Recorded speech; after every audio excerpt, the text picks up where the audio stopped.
বগুড়া শহরের প্রাণকেন্দ্রে অবস্থিত আলতাপালি মার্কেটের এক কোণায় নীরবে দাঁড়িয়ে আছে দুইটি কবর। অধিকাংশ লোকই জানে না এই কবরে কে শায়িত আছে। অবিভক্ত বাংলার অন্যতম প্রধানমন্ত্রী সৈয়দ মোহাম্মদ আলী চৌধুরী এবং তার সহধর্মিণী সৈয়দা আলেয়া আলী চৌধুরী।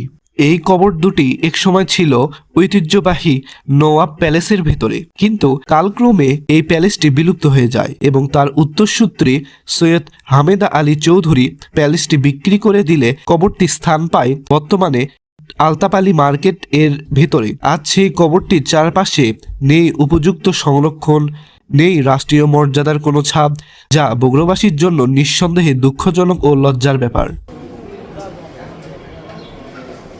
নওয়াবজাদা সৈয়দ মোহাম্মদ আলী চৌধুরী জন্মগ্রহণ করেন 1909 খ্রিস্টাব্দে বগুড়ার ঐতিহ্যবাহী প্রভাবশালী নবাব পরিবারে।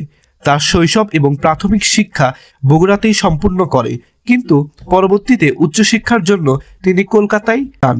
পিতা নওয়াবজাদা সৈয়দ আলতাফ আলী চৌধুরীর নির্দেশে তিনি শিক্ষা জীবন শেষ করে বগুড়ায় ফিরে আসেন এবং পরিবারে জমিদারি ও সামাজিক দায়িত্ব গ্রহণ করেন।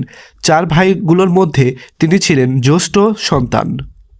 1937 সালে ব্রিটিশ সরকার তাকে সম্মানজনক খান বাহাদুর উপাধিতে ভূষিত করেন। একই বছর তিনি বগুড়া জেলা মুসলিম লীগের সভাপতি নির্বাচিত হন, যার মাধ্যমে তার রাজনীতি জীবন আনুষ্ঠানিক সূচনা ঘটে। ক্রমশ তার রাজনৈতিক প্রজ্ঞা, নেতৃত্বগুণ ও কূটনৈতিক দক্ষতা তাকে জাতীয় রাজনীতির শীর্ষে নিয়ে যান। দীর্ঘ রাজনৈতিক পথ চলার পর 1953 খ্রিস্টাব্দে তিনি অবিভক্ত পাকিস্তানের প্রধানমন্ত্রী হিসেবে দায়িত্ব পান। এই সময় তিনি পাকিস্তানের সংবিধান প্রণয়ন, প্রদেশসমূহের ক্ষমতার ভারসাম্য এবং পূর্ব এবং পশ্চিম পাকিস্তানের রাজনৈতিক সাম্য প্রতিষ্ঠানে গুরুত্বপূর্ণ ভূমিকা রাখেন। তবে তৎকালীন গভর্নর জেনারেল গোলাম মোহাম্মদ এর পরবর্তী সময়ে সামরিক এবং রাজনৈতিক চাপে তার ক্রমশ দুর্বল হয়ে যায়। অবশেষে 1955 সালে 8ই আগস্ট তিনি প্রধানমন্ত্রীর পদ থেকে পদত্যাগ করতে বাধ্য হন। আজ ইতিহাসে সেই গুরুত্বপূর্ণ অধ্যায়ের একজন মহান চরিত্র শুয়ে আছে এই অবহেলায়।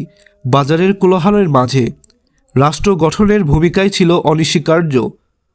তার কবরের চারপাশে নেই কোনো রাষ্ট্রীয় স্বীকৃত বা সংরক্ষণের উদ্যোগ। এই দৃশ্য শুধু একজন রাষ্ট্রনায়কের প্রতি অবহেলায় নয়, এটি আমাদের ঐতিহ্য রক্ষা নিয়ে উদাসীনতাও এক নির্মম প্রতিচ্ছবি। আজ আলতাপালি সুপার মার্কেটের কোলাহলের ভেতরে দুইটি কবর নীরবে আমাদের একটা কথাই মনে করিয়ে দেয়, আমরা কি আমাদের ইতিহাসকে ভুলে যাচ্ছি না? যে মানুষ একদিন দেশের সর্বোচ্চ দায়িত্বে ছিলেন, আজ তার কবর পড়ে আছে অযত্নে মানুষের হাঁটাচলার পাশে। নওয়াবজাদা সেই মোহাম্মদ আলী চৌধুরী শুধু প্রধানমন্ত্রী ছিলেন না, তিনি ইতিহাসের একজন গুরুত্বপূর্ণ অংশও ছিলেন। অথচ আজ তার নামের কোনো স্মৃতিফলক কিংবা রাষ্ট্রীয় সম্মান কিংবা উপযুক্ত সংরক্ষণ কোনো কিছুই দেখছি না। এই দুটি কবর দুজন মানুষের শেষ ঠিকানা নয়, এগুলা বগুড়ার গর্ব, আমাদের অতীতের সাক্ষী। এখন সময় এসেছে মনের অন্তঃস্থল থেকে মনে রাখা, সম্মান দেখানো আর ইতিহাসকে প্রাপ্য মর্যাদা দেওয়া।